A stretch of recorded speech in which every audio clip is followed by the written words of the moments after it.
सुहासिनी जी दिल्ली से। राधे राधे। महाराज जी राधे राधे, आपके चरणों में कोटि कोटि प्रणाम। मुझे भगवान में पूरा भरोसा है। मुझे कभी कभी परिस्थितियों से, लोगों से डर लगता है। लोगों की बोली हुई बातों को मैं अपने मन में से निकाल नहीं पाती। इस वजह से मन में विचारों की एक चैन सी बनी रहती है, जिसके कारण मन बहुत घबराता है और बहुत दुख पाता है। तो मैं इस अवस्था में कैसे विजय इसमें प्राप्त क्या करूं? है कि विवेक की कमी है।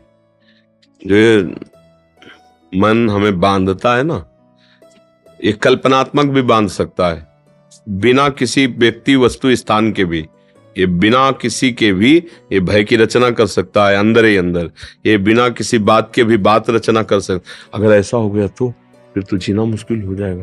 फिर क्या वो मतलब आपको ऐसे विषाद में पैदा कर देगा जहां कोई अवसर नहीं विषाद का, वहां भी विषाद करा देगा, क्योंकि विवेक नहीं है। अगर विवेक है तो फट से काट देगा। जहां वो चैन बनाना चाहेगा ना, फट से काट देगा। अगर ऐसा होगा तो भगवान है ना, वो रक्षा करेंगे। अगर ये नष्ट हो गया तो दूसरी व्यवस्था करेंगे। अनंत ब्रह्मांडों की रक्षा करते हैं हमारे सर्व समर्थ भगवान है, वो तुरंत काट लेगा। अब इतना आश्रय है नहीं, सत्संग का अभी रंग चढ़ा नहीं, तो विवेक रूपी कैंची सही है नहीं, तो काट नहीं पाती। अगर विवेक एक क्षण में कट जाएगा। कोई घंटा में काट पाता है, कोई दिन में, कोई जीवन भर बनाए रखता है। ये वही आदमी है जिसने मुझे गाली दिया था, जीवन भर बनाए रखता है। और कोई एक सेकंड में काट दिया। ना, इसका कोई दोष नहीं है। मेरे किसी अवगुणों का सुधार करने के लिए, पाप का नाश करने के लिए भगवान इसे प्रेरित करके गालियां दिया रहे हैं। मंगल भवन है, जो कर रहे हैं अच्छा है, प्रभु निकल। विवेक ने क्या किया? और अगर विवेक नहीं, हमने तो कुछ बिगाड़ना नहीं था, इसने गाली दिया। कभी तो अवसर आएगा जब मिलोगी जिंदगी में, तो तुमने 10 दिए ना, 100 देंगे तुम्हें।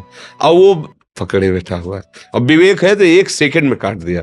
तो ये जो चिंतन है, ये तभी सुधरेगा जब भगवत चिंतन हो। इसीलिए हम कह रहे हैं, सबको अगर सुख की चाह है तो नाम जप करो, दूसरा उपाय कोई नहीं है। ये तुम्हारे किसी के आशीर्वाद से, फल फूल देने से, जंतुर मंतुर बांधने से कुछ नहीं। राधा राधा राधा राधा, अच्छे आचरण करो।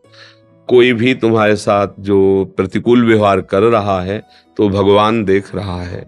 जहां तक हो तहां तक अपनी बुद्धि से उससे बचने का उपाय करो। नहीं है तो ऐसे हो जाओ, हे भगवान आप देख लो, हम तो असमर्थ हैं, तो बहुत समर्थ हैं, वो सब देख लेंगे। भय क्यों करना है? अगर हम भय करते रहेंगे तो इसका मतलब भगवान का आश्रय नहीं है। भगवान के आश्रित में निर्भयता बढ़ती है कि यार हम अकेले जा रहे हैं, अगर कोई मिला मारा तो वही भगवान है ना, हमारी रक्षा कर लेंगे। और निश्चित आपने विश्वास किया है, भगवान रक्षा कर लेंगे। अगर कोई भारी से भारी समस्या है तो भगवान के लिए कोई समस्या है क्या? तो बस अगर भगवान का आपने आश्रय नहीं लिया तो सब समस्या ही समस्या है।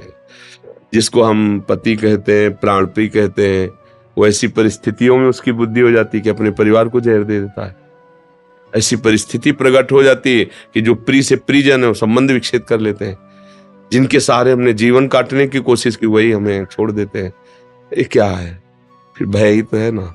अगर भगवान का आश्रय, सब में भगवान का भाव करो, तो अगर ऐसी स्थिति भी आएगी तो आपने भगवान को पकड़ा है। जैसे मीरा जी के पति राणा जी का शरीर पूरा हुआ, उनसे कहा आप अपना सुहाग उजाड़ो। नहीं, हमने इनके लिए सुहाग भरा ही नहीं था, ये तो श्री कृष्ण के लिए था। हमारे गिरधर अविनाशी, इसलिए मेरा सुहाग अविनाशी।